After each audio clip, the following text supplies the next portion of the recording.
إن الحمد لله نحمده ونستعينه ونستغفره ونعوذ بالله من شرور أنفسنا وسيئات أعمالنا من يهده الله فلا مضل له ومن يضلل فلا هادي له أشهد أن لا إله إلا الله وحده لا شريك له وأشهد أن محمدا عبده ورسوله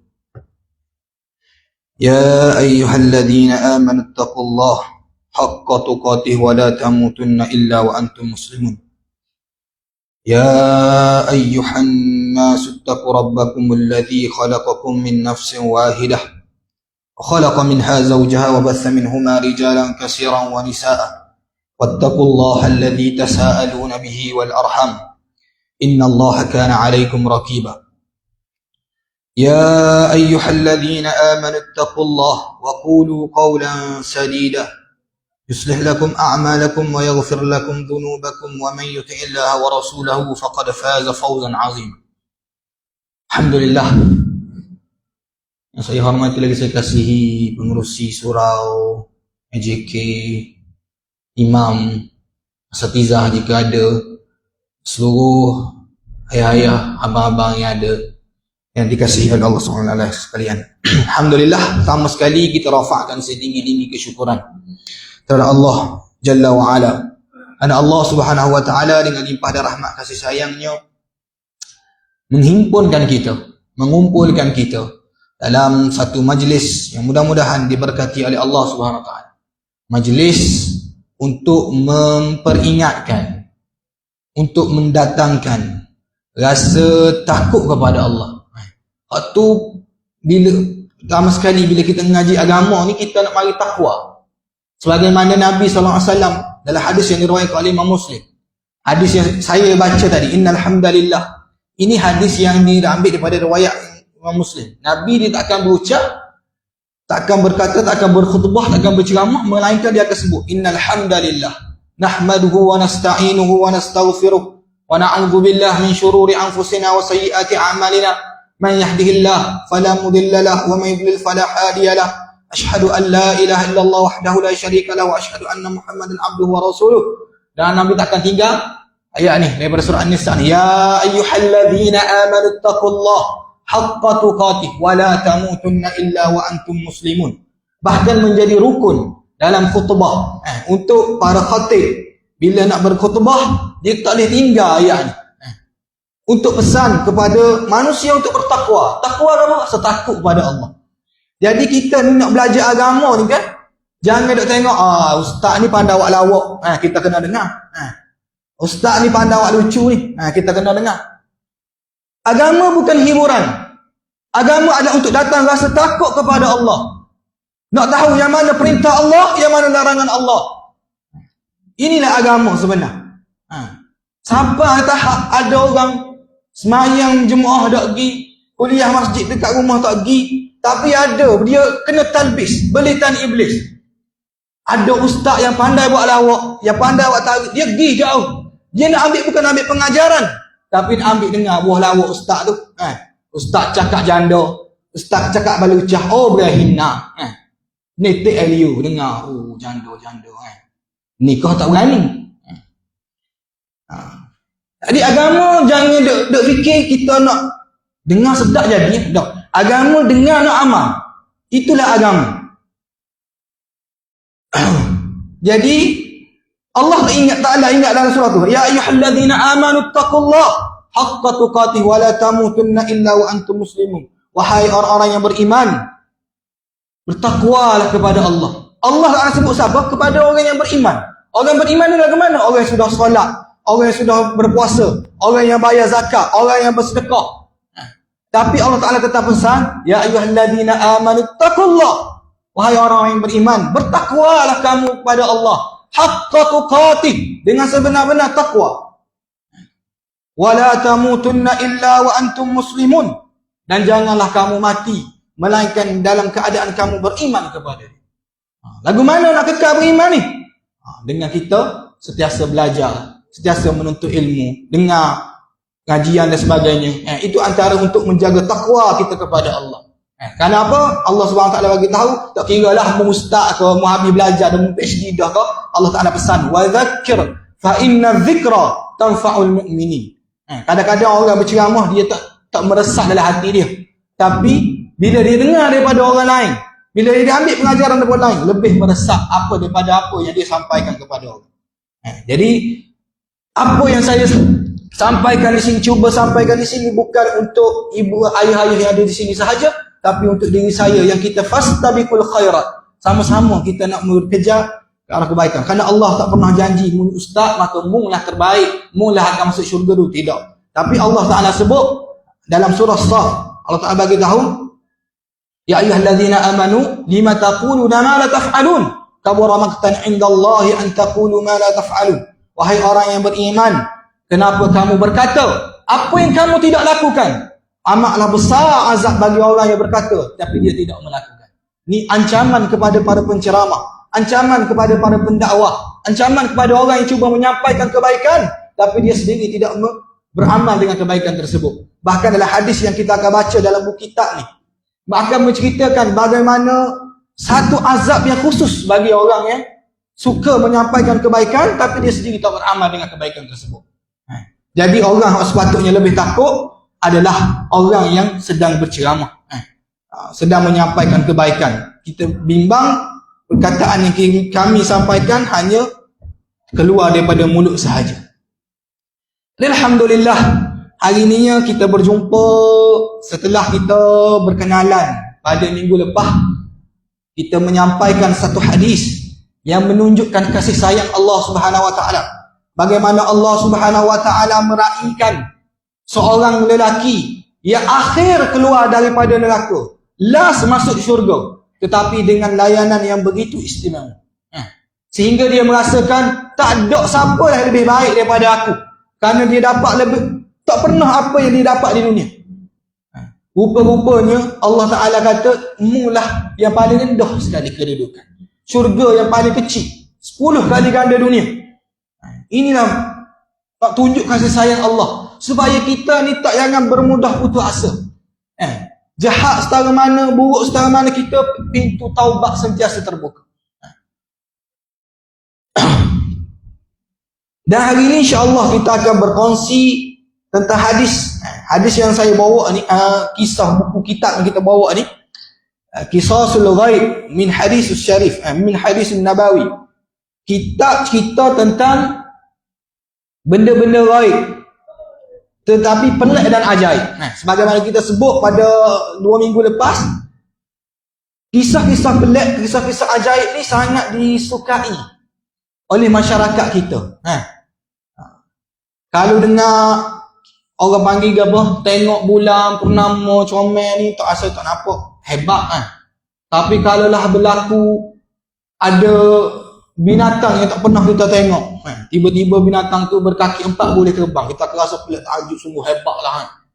Supaya orang dulu lah, zaman-zaman kita sekolah dulu, ada uduk sebar gambar kalimah Allah, jadi awan terbentuk kalimah Allah, kita kata Masya Allah, hebatnya Allah. Tapi kita tak pernah terfikir bahawa tubuh badan kita ni pun telah menunjukkan kehebatan Allah. Sehingga ada orang tu dia menganggap dengan kejadian pelik itulah membuktikan kebenaran Islam. Dia kata, tengok tu, Islam betul, terbentuk kalimah Allah di awan. Tiba-tiba ada awan yang berbentuk Kristian, Church, laman salib. Begitu juga berlaku si peristiwa pelik pada tsunami 2004 di Aceh. Bila tsunami yang datang tu, semua tempat kena hancur lebur rumah, kecuali satu masjid, iaitu Masjid Raya.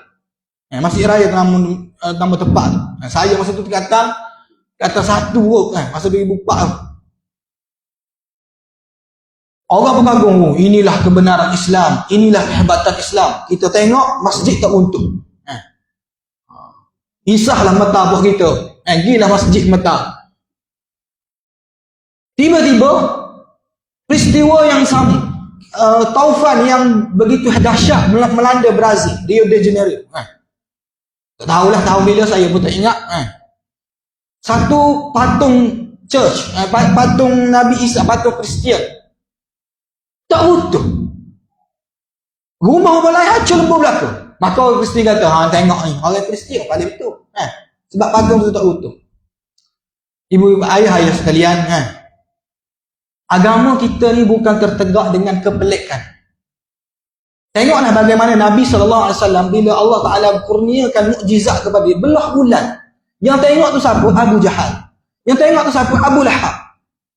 Cerdik belakang ni, Abu Jahal, Abu Lahab ni orang cerdik. Orang cerdik Quraisy. Tapi dia tidak beriman dengan kepelikan tersebut. Abu Jahal ni banyak benda pelik dia jumpa dengan Nabi SAW. Dia pernah nak kekam Nabi SAW daripada belakang. Tiba-tiba ada lubang yang besar terbuka di bawah tapak kaki dia. Jatuh dalam lubang tu. Kalau kita fikir waras, dia boleh masuk Islam. Kenapa? Kerana tengok benda pelik yang berlaku. Allah jaga Nabi dia. Tapi dia tetap tak beriman. Mati dalam keadaan kufur. Jadi sebab itulah kita nak beriman ni, benda pelik itu adalah sampingan. Ada orang kata, ni tengok ni Quran ni. Tak terbakar kena api. Maka dia pun ambil Quran tu cium. Quran di rumah dia tak baca pun. Quran yang sama. Keberkatan tu bukan pada mushaf, tetapi pada bacaan, pada isi, pada kandungan Quran tu. Ini adalah kadang-kadang Allah Ta'ala yang uji. Umur ni lebih takjub kepada benda yang fizikal ataupun isi itu sebenarnya. Kalam Allah tu wahyu. Kalam Allah tu mukjizat yang sebenar. Ada orang dia kata, bagus ni kitab Sahih Bukhari ni kita jaga duduk rumah. Hati pencuri tak masuk. Dia kata, saya ada pengalaman dah. Saya letak kitab Sahih Bukhari ni. Sahih Bukhari ni apa? Kitab yang sahih, hadis-hadis sahih daripada Nabi SAW. Tok dalam rumah tak masuk pencuri. Ustaz ajar. Kita kata sahabat yang menghafal hadis tersebut berada di dalam dada-dada mereka, bukan setakat pencuri dibunuh kerana mempertahankan hadis tersebut. Jangan cara kepada benda pelik gitu. Sedangkan benda pelik yang utama yang kita perlu jaga adalah wahyu itu sendiri. Ada orang siapa bila dengar ada pameran artifak Nabi SAW, bersungguh pergi masjid di rumah semayang tak pergi. Kuliah mengajar tak pergi. Sedangkan apa yang lebih autentik daripada kita kata serban Nabi, selipar Nabi, jubah Nabi, apa yang autentik? Hadis Nabi SAW. Itu yang lebih autentik. Quran yang ditinggalkan oleh Nabi SAW, itu yang lebih autentik. Hak tu lebih kita nak berebut. Tak perlu kita pergi beli tiket, pergi rombongan ke apa semua tak. Tapi lain kali terbongkar juga. Buat pameran artifak Nabi, rupanya CJ palsu. Tak ada sampai habis, tak ada sampai ngesuk pun. Apa kita ada 5 hari buat tu, 3 hari tu jabat agama mari serbu dah. Kita ni pun peluk puas cium dah, nangis tengok. Sedih tengok selipar Nabi. Sayangnya hibanya. Mu baca Quran, baca hadis, mu dengar hari-hari tak rasa hibah, tak rasa sayu. Ni yang panggil talbis iblis. Kita lebih fokus pada benda yang tak sepatutnya kita fokus. Siapa kenal Abdullah bin Ubay bin Salul? Hadis ni pendek, saya belajar banyak sikit lah. Sebab hadis ni pendek je. Saya tak mau baca 2 hadis semalaman sebab takut tak cukup masa. Jadi saya nak hadis ni pendek, saya baca belajar sikit lah, mukadimah sikit. Abdullah bin Ubay bin Salul, dia ni kenal dengan bapa munafik lah di Madinah. Waktu dia nak mati, jahat Abdullah bin Ubay ni sampai anak dia sendiri, Abdullah bin Ubay, nama anak dia Abdullah juga. Bila dia fitnah Nabi, fitnah Aisyah, sampai ke cerita Aisyah telah berzina dengan Safwan, sampai Nabi SAW pun tak boleh nak berkata apa, sebab fitnah itu tersebar meluas sehingga ada di kalangan sahabat juga termakan pada fitnah tersebut. Nabi berdiam diri. Nabi paling tak jumpa dengan Aisyah. Allah uji Aisyah 40 hari. Sehingga Allah Ta'ala sampai ke wahyu, cerita khas benar. Allah nak tengok, nak uji bagaimana orang beriman. Jadi tak usah pelik lah. Kalau orang ini fitnah yang tak betul, orang lain boleh pakar. Hak setara isteri Nabi di fitnah tu pun beri kesan kepada setengah pada sahabat. Kerana disebarkan, diperluaskan, disentiasa cakap hari-hari sehingga orang percaya.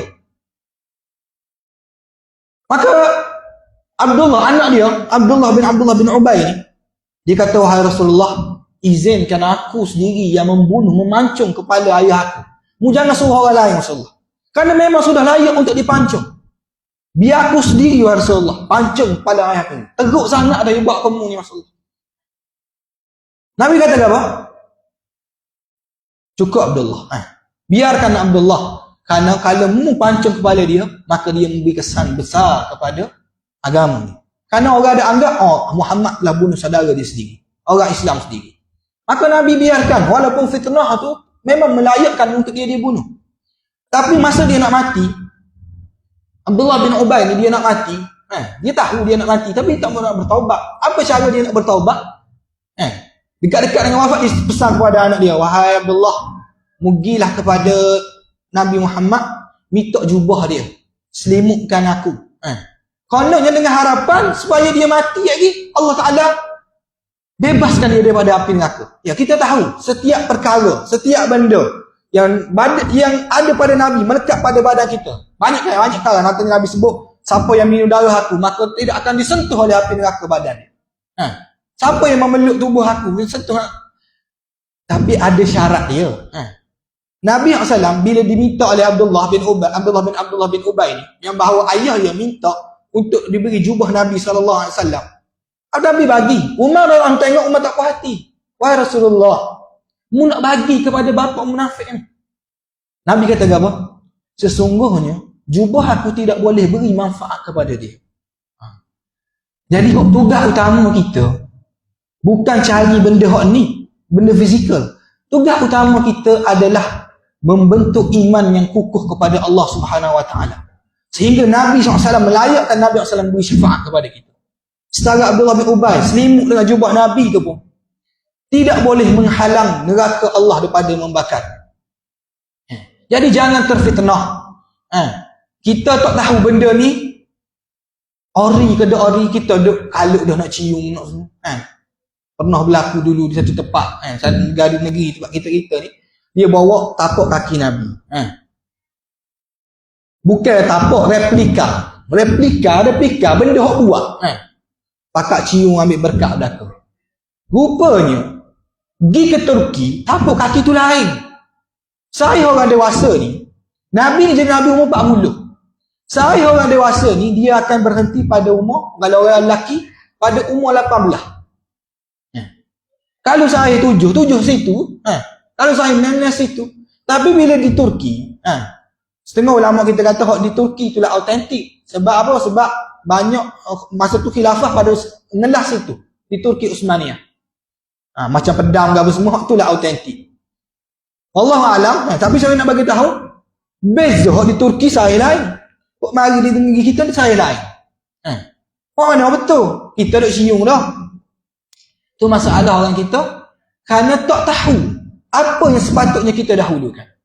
Kok sepatutnya kita bersungguh, sepatutnya kita habiskan duit, sepatutnya kita korban masa kita adalah belajar tentang Al-Quran, tafsir Al-Quran, belajar tentang hadis Nabi SAW, supaya datang rasa sayang dan cinta kepada Allah dan Rasul dengan sebenar-benar hakikatnya.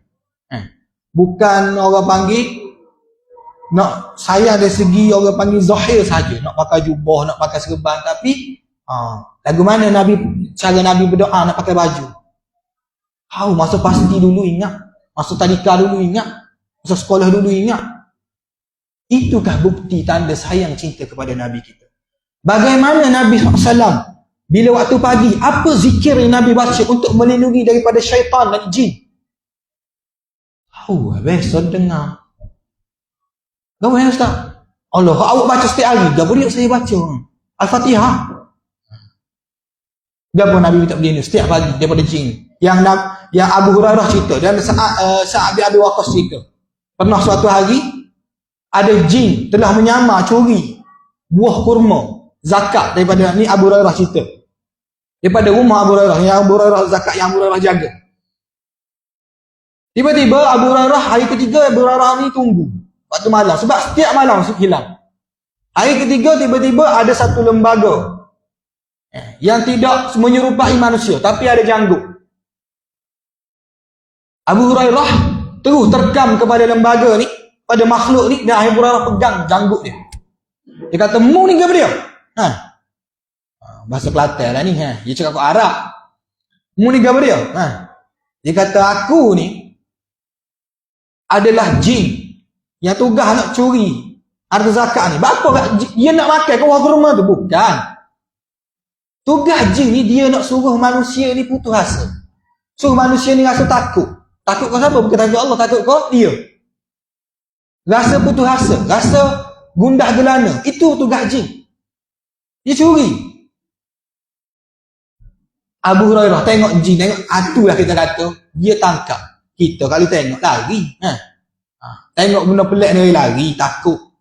Tapi tak sahabat. Sahabat adalah insan yang berani, dia pegang. Dia kata, aku nak bawa mu jumpa Rasulullah. Pandai-pandai curi harta zakat ni. Kayak dia akulah kena tuduh lagi. Hilang benda ni. Tu gaji nak suruh porak-peranda, suruh balah orang. Sihir-sihir tu sama lah. Tujuan nak suruh porak-peranda, suruh balah sama masyarakat. Sebab itulah ruqyah Islam syariah. Kalau bab sihir ni, kalau orang tanya, kalau ada orang cerita, siapa yang sihir saya? Dia boleh cerita satu persatu, maka itulah tipu. Nabi SAW ajar cara ruqyah, Nabi tak benar cerita siapa. Bukan Nabi tak benar cerita, Nabi tak beritahu siapa yang menyihir. Bahkan Nabi SAW sendiri pun pernah kena sihir. Dan bila orang tanya Nabi SAW, Nabi kata, aku pun tak tahu kerana aku bukan tahu benda gaib. Kecuali apa yang diberitahu oleh Allah SWT kepada aku. Tiba-tiba hari ni, jumpa ustaz ni, jumpa Tok Bomo ni, dia kata, tak jauh, dekat-dekat ni je, Bomo kau sihir ni. Ini adalah salah satu penipuan. Menyebabkan nak beranda. Balik pada cerita tadi, bila Abu Hurairah nak bawa kepada Nabi SAW, dia kata, wahai Abu Hurairah, mu jangan bawa aku jumpa Muhammad. Kalau mu tak bawa aku jumpa Muhammad, aku ajar satu doa. Satu ayat yang kamu baca akan menghalang aku daripada menghampiri kamu, mengganggu kamu. Apa doa tu? Apa bacaan tersebut? Dia kata, bacalah ayat kursi. Daripada surah Al-Baqarah. Ayat kursi yang kita panggil ayat kursi tu. Allahu la ilaha illa wal hayyul qayyum. Sampai habis. Abu Hurairah pun lepas pada malam tu. Abu Hurairah pergi jumpa Nabi esok. Nabi Hurairah tak beramal lalu. Jumpa Nabi. Wa Rasulullah, betul tak aku jumpa jin ni? Dia cerita gini kat aku. Maka Nabi kata, sesungguhnya si penipu besar itu bercakap benar. Ni Nabi ajar doa pelindung kepada kita. Setiap pagi dan setiap petang, kita bacalah ayat kursi. Allahu la ilaha illa wal hayyul qayyum. Saya baca dah lepas solat. Lepas solat kelebihan dia lain. Lepas solat, berapa kelebihan lepas solat baca ayat kursi ni? Nabi SAW kata, barang siapa yang baca selepas solat dia ayatul kursi dengan penuh keyakinan dan dia mati pada hari itu, maka tidak akan ada hijab dia dengan syurga. Dia ada kelebihan. Dia ada 3 kelebihan ayat kursi. Barang siapa baca lepas solat, itu kelebihan dia. Barang siapa baca pagi dan petang, akan melindungi daripada ganggu jin. Tak payah nak beramal lah benda-benda pelik-pelik. Cukuplah apa yang Nabi SAW tinggal. Dan Nabi SAW tinggal mudah saja ayat kursi. Dan barang siapa yang baca waktu nak tidur, maka Allah Subhanahu Wa Taala akan menjaga dia daripada segala bala bahaya. Termasuklah kecurian, termasuklah keperompakan, sebagainya. Sebab waktu kita tidur kita tak mampu. Ayahanda ke mana-mana organisasi, dia ada ketua gangster setara mana, bila dia tidur, dia tak berkuasa. Yang berkuasa apa? Allah. Allahu la ilaha illa huwal hayyul qayyum. Allah, dialah tiada Tuhan. Yang dia ni maha hidup, maha berdiri dengan sendiri. Kita ni hebat setara mana. Time tidur, orang selok.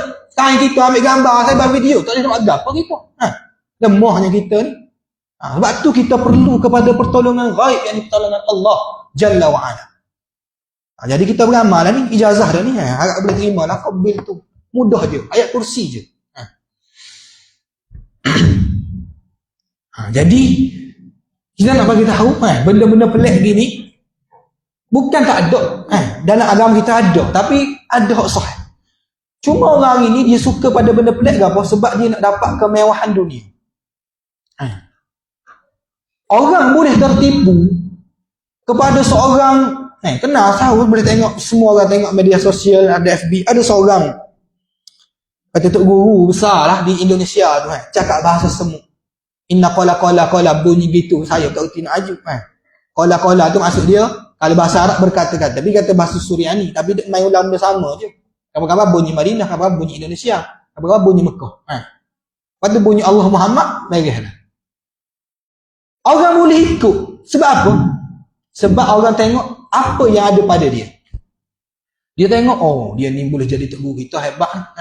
Sebab apa? Sebab dia orang yang kaya. Dia ramai pengikut, ramai pengaruh. Lebih lagi, kalau rasa orang nak tengok sangat, oh dia ni kebal. Dia ni boleh terbang. Saat ni duduk, Isyak duduk di surga ni. Apa tu, subuh esok duduk di Mekah dah. Oh cepat molek jalan. Lipat bumi. Kita kata, orang bila tengok ada kelebihan-kelebihan tu, maka orang berkata, oh inilah ikutan kami, kedua kami. Padahal dia tak tengok Nabi dia insan yang terbaik. Insan yang Allah Ta'ala letak sebagai Khalilullah. Kekasih Allah. Dia kadang-kadang balik ke rumah, tak ada makanan nak makan. Kadang-kadang dialah manusia yang setiap hari menangis, mikirkan kita susah. Pergi ke Taif, orang lempar batu, berdarah-darah. Patah gigi dalam perang Uhud. Masuk besi di muka ni pada perang Uhud. Semua tu ada pada Nabi kita. Tapi kenapa sahabat ikut sampai ke sudah? Tak sampai ke sudah? Kerana mereka nampak kepentingan akhirat. Orang ini dia nampak kepentingan dunia. Bila dia nampak kepentingan dunia, maka dia nak ikut ustaz ni. Bila ustaz ni kata, bacalah zikir ni. Zikir ni boleh menjadikan kita kaya. Sedangkan orang yang sepatutnya mengajarkan zikir tu, orang tu miskin. Sama Nabi kita SAW. Kenapa? Kerana bukan itu ukuran kebenaran. Miskin atau kaya. Mu'usaha kaya. Abdurrahman bin Auf, seorang sahabat yang kaya. Yang pernah suatu hari, selepas kematian Nabi SAW, Aisyah pernah dengar bunyi derupan tapak kaki unta. Dikatakan 70 ekor unta ataupun 700 ekor unta yang menanggung ataupun yang memikul harta-harta Abdurrahman bin Auf. Kaya dia. Tapi bukan disebabkan ada amalan-amalan tertentu yang Nabi ajar. Nabi ajar ni semua perkara bawa kepada akhirat. Kalau orang hari ni kata ajar satu amalan untuk dapat kepentingan dunia, ini tanda-tanda ciri-ciri ajaran yang salah. Sahabat ada yang tak, kadang-kadang tak makan, tak minum, raikan tetamu. Kita kata ada setengah pakar motivasi sebagaimana saya sebut sebelum ni. Ada pakar motivasi kita nak kaya, kita sedekah. Ini ajaran yang salah. Sedangkan sedekah yang sebenar, kita sedekah adalah untuk meraih kekayaan di hari-hari akhirat, bukan di atas dunia. Abu Bakar, seorang yang kaya, akhirnya menjadi seorang miskin kerana sedekah. Khadijah binti Khuwailid, isteri Nabi SAW, seorang usaha wanita yang kaya, di akhir kematian menjadi orang yang susah. Kerana laburkan duit untuk Islam. Jadi silap. Kalau Allah kita buat satu perkara, satu amalan, Allah Ta'ala beri rezeki kepada kita, itu bonus. Tapi bukan itu syarat untuk kita beramal dengan amalan tersebut. Ada orang dia puasa Isnin Khamis, sebab apa? Sebab dia kata kalau puasa Isnin Khamis sihat. Sihat ini adalah satu benda yang subjektif. Ada orang puasa dia sihat, ada orang puasa dia tak sihat. Sebab itulah dibolehkan berbuka untuk orang yang berpuasa fardu sekalipun. Kita berpuasa, tujuan utama bukan untuk sihat. Tujuan untuk utama kerana Allah Ta'ala perintah. Nabi SAW ajar kepada kita. Kita hikmah kita berpuasa kerana kita nak menghayati sikap orang miskin ataupun perasaan orang miskin. Salah, kerana orang miskin juga diperintah untuk berpuasa. Bukan orang miskin tak kena berpuasa, orang miskin pun kena berpuasa. Hikmah yang sebenar, tujuan kita sebenar adalah untuk meraih mardatillah daripada setiap apa amal yang kita buat. Ada orang hantar anak dia belajar tahfiz. Sebab apa? Dengan niat Edi nak ambil SPM, dapat SPM 10A, 8A. Sebab dia tengok ada orang buat lagu tu. Salah. Kalau awak niat baca Quran nak dapatkan benda dunia, Allah Ta'ala boleh beri. Tapi Allah Ta'ala tak beri dari akhirat. Tu kita bimbang. Kalau anak kita belajar menghafal Quran, dia memang ambil SPM, betul dapat 10A, itu bonus. Bukan disebabkan kena menghafal Quran. Kalau tak menghafal Quran, tak pandai, makna niat salah, tak belajar tak betul apa semua. Tak gitu. Kita baca Quran kerana apa? Untuk memahami ayat-ayat Allah. Itulah tujuan belajar Al-Quran. Jadi sebab itulah saya bawa kitab ni kitab kisah hadis sahih tentang perkara gaib, cerita gaib dan ajaib ni, sebab benda ni orang suka. Cuma kita nak bagi tahu dari sudut perspektif yang benar. Bahawa dalam agama ni ada cerita pelik, tapi cerita pelik yang benar. Cerita pelik, hadis ni dia kumpul ada tiga kategori. Cerita pelik dan ajaib yang berada di hari akhirat selepas kita mati. Perkara pelik dan ajaib, perkara yang akan berlaku pada masa depan. Pada masa depan. Dan hadis-hadis yang ada dalam ini, kebanyakan peristiwa itu tak berlaku lagi dalam hidup kita ni. Akan ada cerita bagaimana Allah SWT, Nabi SAW bagi tahu di akhir zaman, dekat-dekat dengan kiamat, Allah akan tukar satu puak menjadi kera dan juga babi. Kita pernah dengar Allah SWT pernah tukar satu golongan menjadi kera, iaitu kaum Bani Israel, yang dia ni berhelah untuk tangkap ikan pada hari Sabtu. Tapi umat Muhammad ada juga yang dekat-dekat nak kiamat akan ada satu puak yang duduk di pergunungan. Apa duduk di pergunungan? Biasa duduk di pergunungan ni puak-puak yang orang-orang yang kaya, orang yang berada, orang yang bongkak. Negara kita tempat terbesar sekali perjudian mana? Tempat tinggi ya. Di situ tempat-tempat orang yang elit. Allah Ta'ala, tapi bukan kata Malaysia, bukan, tak tahu, wallahu alam, tak ada cerita dalam hadis. Tapi Allah Ta'ala bagi tahu ada golongan-golongan ni dia akan jadi kera dan juga babi pada akhir zaman. Siapa dia? Kita jumpa hadis-hadis dalam ni. Ini cerita ni kita nak, lepas tu Allah Ta'ala cerita, Nabi SAW cerita peristiwa pelik dan ajaib yang berlaku di dalam alam barzakh. Alam barzakh, alam yang disebut barzakh ni, barzakh ni penutup, tirai. Penutup di antara kehidupan dunia dan juga kehidupan akhirat. Perkara pelik ajaib yang berlaku, yang menggerutkan kita. Bagaimana peristiwa yang berlaku di dalam kubur sana. Okey, hadis hari ni saya nak cerita tentang satu-satunya binatang yang dilempar ke dalam neraka. Wallahu a'lam. Binatang dalam neraka tu tak usah kira lah. Cuma ni binatang ni dia asalnya penduduk bumi ni, penduduk dunia kita. Tapi di akhirat dia dilempar ke dalam neraka. Sebab apa? Sedangkan kita tahu, sedangkan semua binatang yang ada di bumi ni, Allah Subhanahu Wa Taala akan hancurkan mereka menjadi debu. Sehingga bila orang kafir tengok, alangkah baiknya kalau sekiranya kami yang menjadi debu tu. Allah akan bangkitkan. Kalaulah di atas dunia ni, si kambing A pernah menanduk kambing B sehingga kambing B cedera, ataupun kambing B tu mati, mampu. Di hari akhirat Allah Ta'ala akan bangkitkan semula dua ekor kambing ni. Kambing B akan balas pula kambing A, dan bila selesai balas, maka mereka akan hancur menjadi debu. Tak masuk syurga, tak masuk neraka. Orang kafir tengok menangis berteriak, kalaulah kami yang menjadi debu tu. Kerana tak sanggup merasakan azab yang telah disediakan oleh Allah Jalla wa'ala. Jadi kita baca hadis dia. Hadis ini diriwayatkan oleh Abu Hurairah. Yang kita sebut pada 2 minggu lepas, Abu Hurairah ni adalah perawi hadis Nabi SAW yang paling banyak.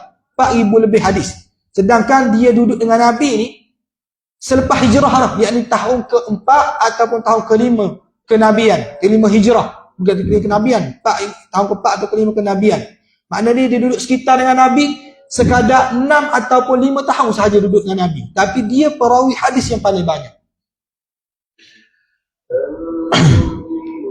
Abu Hurairah cerita, Abu Hurairah radhiyallahu anhu, Nabi sallallahu alaihi wasallam qala, yalqa Ibrahim abahu Azar يوم القيامة وعلى وجه آزار قطرة وغبرة فيقول له إبراهيم ألم أكن لك لا تعصيني فيقول أبوه فاليوم لا أعصيك فيقول إبراهيم يا ربي إنك وعدتني أن لا تخزيني يوم يبعثون فأي خزي أخزى من أبي الأبعد فيقول الله تعالى إني حرمت الجنة على الكافرين فيقال يا إبراهيم انظر ما بين رجليك فينظر فإذا هو بزيخ ملتطخ فيؤخذ بقوائمه فيلقى في النار.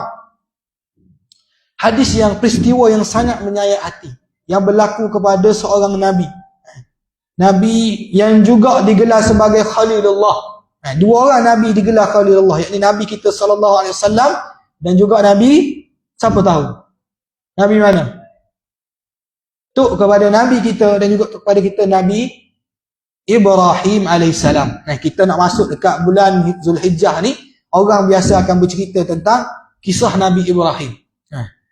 Cuma hari ni kita nak cerita kisah Nabi Ibrahim di padang mahsyar nanti, di hari kiamat nanti.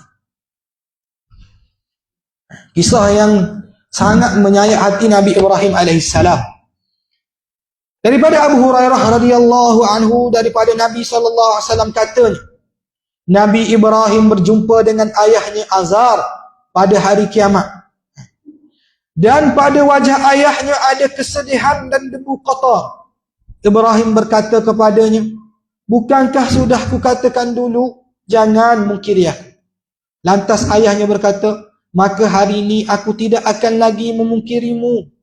Ibrahim berkata, "Wahai Tuhan, sesungguhnya engkau telah berjanji tidak akan menghina aku pada hari kebangkitan ini. Bukankah aku terhina jika ayahku dijauhkan daripadaku? Allah berfirman, sesungguhnya aku mengharamkan syurga kepada orang-orang kafir." Firman Allah lagi, "Lihatlah di antara kedua kakimu." Maka dia melihatnya, seekor dubuk yang diselaputi kekotoran, maka dipegang kakinya, lantas dicampakkan ke dalam api neraka. Bagaimana seorang Nabi bila dibangkitkan di padang mahsyar, tiba-tiba Allah Subhanahu Wa Taala mempertemukan dengan insan yang paling dekat dengannya, yang telah membesarkan dia, yang telah mengasuh dia, memberi makan minum kepada dia, menjaga dia dengan baik sewaktu kecil. Tiba-tiba insan ini datang di padang mahsyar dalam keadaan yang sangat menyedihkan, dipenuhi dengan deburan kotor di tubuhnya, hitam mukanya, walaupun di dunia bukan muka hitam. Mari berjumpa dengan Nabi Ibrahim. Dan inilah yang akan berlaku di hari akhirat. Kita akan berjumpa dengan orang yang dekat dengan kita, orang ayah kita, mak kita. Sebagaimana dalam surah Abasa, Allah Ta'ala bagi tahu, "Yauma yafirrul mar'u min akhihi wa ummihi wa abihi wa sahibatihi wa bani."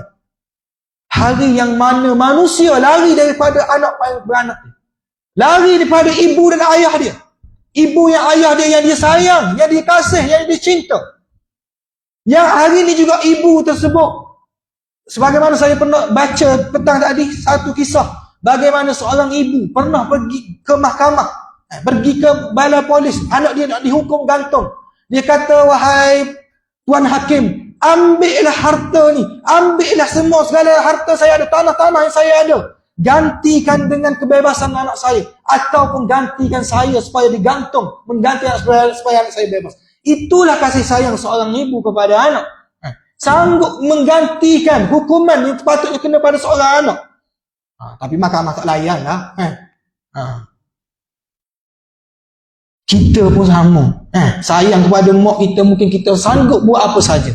Tetapi sayang tak sayang, bila Allah Ta'ala bangkitkan, keluarkan kita, tumbuhkan kembali kita daripada tanah dalam keadaan bertelanjang bulat, semua orang lari daripada orang yang dekat dengan dia. Kerana apa? Kerana takut ayah kita dakwa kita, mak kita dakwa kita, isteri kita dakwa kita, anak-anak kita dakwa kita, semua melarikan diri. Kenapa ayah kita suruh lari? Takut ayah kata, "Mu ni ngaji agama dulu. Aku ni ayahmu tak pandang ngaji, tak pandang baca Quran. Mu sedap dah ajar orang tu, ajar orang ni." Nak jawab apa kita dengan Allah? Moga Allah Ta'ala selamatkan kita daripada didakwa oleh orang yang kita sayang. Nabi Ibrahim alaihissalam melihat ayahnya, dia kesedihan, dan itu juga perasaan yang bila dibangkit di padang mahsyar, perasaan itu tidak hilang. Sedih, gembira, takut, semua ni akan ada. Sebagaimana kita di dunia ada sifat tu, perasaan ni juga ada. Mari kepada kita, ayah kita, ayah Nabi Ibrahim ni mari kepada Nabi Ibrahim. Ayah dia kata, "Ibrahim, tolonglah aku hari ni. Tak ada siapa dah boleh tolong aku. Mu Nabi." Nabi Ibrahim kata apa? "Mu degil. Bukan kau dulu aku sebut dah. Aku rayu dah padamu. Cakap molek dah kamu. Mu tak dengar. Ayah Ibrahim siapa? Dia ni duduk dengan Nabi Ibrahim, ayah Nabi. Dan dia tengok kepelikan yang berlaku pada Nabi Ibrahim. Mukjizat yang begitu hebat. Dilempar seorang Nabi, masuk ke dalam api, tak terbakar. Tapi ikut Namrud semacam. Kenapa? Kerana dia rasa Namrud boleh beri kebahagiaan pada dia. Namrud ada kuasa. Namrud ada kekayaan. Ibrahim duduk dalam api je. Tak boleh nak agama-agama. Duduk situ Nabi Ibrahim. Sedangkan Namrud ni orang ada kuasa. Jadi kita tak pelik. Kalau Allah Ta'ala turunkan malaikat pun, menjadi seorang Nabi sebagaimana Bani Israel duduk dakwa. Kami tak usah ikut Nuh. Sebab Nuh ni bukan malaikat, dia manusia pun biasa per kami. Berok busuk seperti alu per kami je. Tidur super kami juga. Kami nak ikut malaikat. Kalau Allah Ta'ala kata, kalau aku turunkan malaikat sekalipun, bila dia tak nak dengar juga. Bukan atas rasa orang pendakwah ni. Sebab itulah kita ni, orang ada ilmu, Nabi kata, baligh anni walau ayah. Musafalah kepada aku, walaupun satu ayat. Tak boleh nak sapa ke orang luar. Anak kita, isteri kita, sapa. Waktu kita tawakal pada Allah, doa pada Allah, ya Allah, aku ni cakap tak pandai, aku ni ilmu tak banyak mana, aku dulu jahil ya Allah, tapi aku setakat ni aku mampu didik anak dan isteri aku. Engkau lah beri hidayah, engkau lah beri petunjuk pada. Sebagaimana Nabi SAW sebut bila nak baca hadis dalam ucapan tu juga Nabi sebut, man yahdihillah fala mudillalah. Barang siapa yang diberi oleh hidayah pada Allah, maka tak ada siapa menyesatkan dia. Bukan mu wahai Muhammad, bukan mu beri hidayah. Innaka la tahdi man ahbabta walakinna Allah yahdi man yasha. Allah Ta'ala pesan kepada Nabi Muhammad, wahai Muhammad, mu tak boleh beri hidayah pada siapa yang mu suka, melainkan Allah yang beri kepada siapa yang dia suka. InsyaAllah habis lagi hari ni. Jadi ayah Nabi Ibrahim ni dia tengok dah kepelikan, tapi dia tak beriman, ikut Namrud semacam. Jadi tak usah pelik lah hari ni, walaupun kita datangkan Quran hadis, selagi mana orang tak tengok apa kebaikan dia dapat, hasil yang dia dapat, apa yang untuk dunia dia, maka dia takkan beriman juga, dia takkan dengar kata juga. Tugas kita adalah menyampaikan. Lepas tu, sebagai seorang anak yang sayang kepada ayah dia, Nabi Ibrahim pun mengadu pada Allah, wahai Allah, bukankah kamu telah berjanji dengan aku tidak akan lagi menghinakan aku? Apa lagi yang menghina, lebih menghinakan seorang Nabi apabila ayah dia sendiri, orang yang dekat membesarkan dia sendiri, tak boleh Islam, tak bersama, tak ikut ajaran Nabi ni. Nabi Ibrahim dia merayu, dia berhujah kepada Allah Subhanahu Wa Taala. Maka Allah Subhanahu Wa Taala kata apa? Wahai Ibrahim, sungguhnya aku adalah zat Tuhan yang menepati janji, dan aku juga berjanji bahawa tidak akan ada tempat bagi orang yang kufur kepada aku, orang yang ingkar kepada aku, tidak ada tempat di dalam syurga. Tak kira lah dia ayahmu ke, dia anakmu ke, dia isterimu ke, siapa pun, anak Nabi ke, isteri Nabi ke, siapa pun, selagi mana dia tak beriman kepada aku, maka tidak ada tempat di dalam syurga bagi. Dan wahai Ibrahim, aku adalah zat yang menepati janji. Allah kata, wahai Ibrahim, lihatlah ke bawah kakimu. Ayah Nabi Ibrahim kan duduk melutut tadi. Azar, nama ayah Nabi Ibrahim nama Azar, duduk melutut, merayu kepada Nabi Ibrahim. Bila tiba-tiba Nabi Ibrahim, bila Allah Ta'ala kata gitu, Nabi Ibrahim pun paling tengok bawah, rupa-rupanya ayah dia telah ditukar menjadi seekor dubuk. Dubuk ni tak ada tempat kita. Dubuk ni kalau tengok filem Lion King ada lah. Dia panggil apa bahasa tu hina. Jenis perangai dubuk ni perangai jahat. Dia memburu malah, dia kerja curi bangkai orang. Bukan bangkai orang, bangkai daripada biasanya singa lah, dia dapat dengan singa biasa. Singa perebah dia bagi tutik. Tupai sikit nak buat dia malah. Tu jenis perangai ini. Allah Ta'ala tukarkan ayah Nabi Ibrahim ni menjadi seekor dubuk dan dipegang kakinya. Malaikat lah pegang ni. Lama kata Allah pegang, bukan malaikat. Pegang keempat-empat kaki dubuk ni, yakni ayah Nabi Ibrahim dilemparkan dalam neraka. Allah menepati janji dia.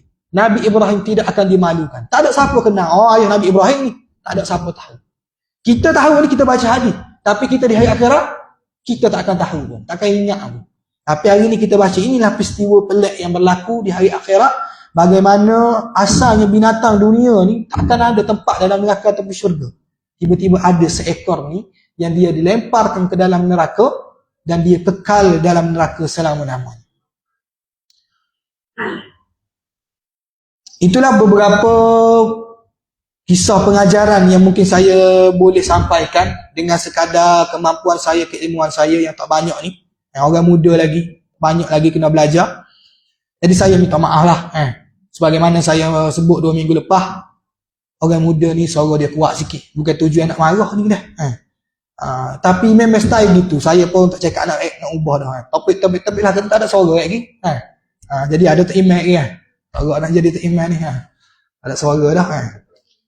Jadi, apa yang kita dengar ni, pertama sekali kita nak mari dalam hati kita rasa takut kepada Allah.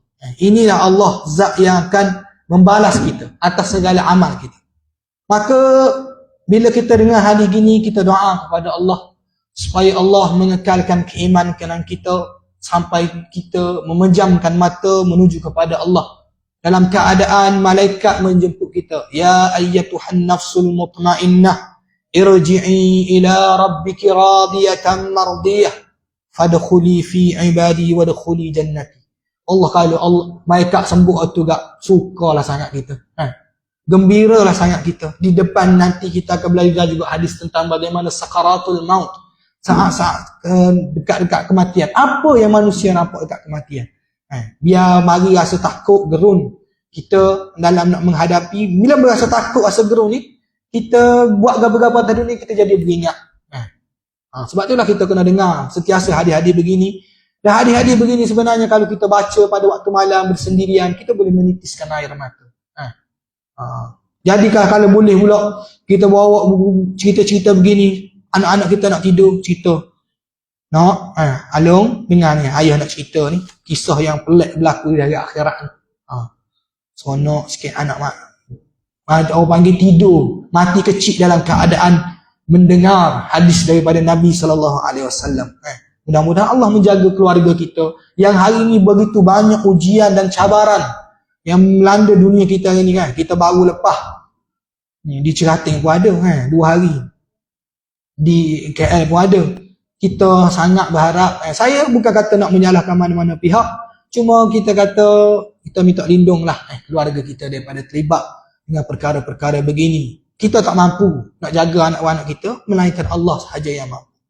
Jadi yang salah dan silap tu kelemahan diri saya, yang baik tu daripada Allah Subhanahu Wa Taala. Qul qawli hadza wa astaghfirullahal azim li wa lakum. Wassalamualaikum warahmatullahi wabarakatuh.